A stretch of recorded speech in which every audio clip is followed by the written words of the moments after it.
At ito, ano na ang nangyari dito? Lupitin, alisin na natin itong tali. Tali ito eh. Parang hindi ko bet tong halaman na to.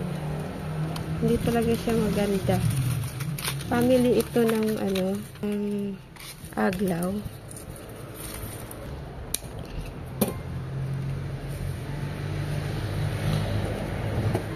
Nag-ugat naman siya.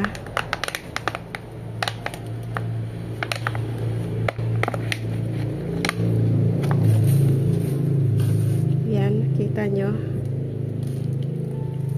Nagkaroon naman siya ng ugat. So, dahil nag-ugat siya, pwede na siyang gupitin. Right? So, gugupit tayo kung saan banda may ugat.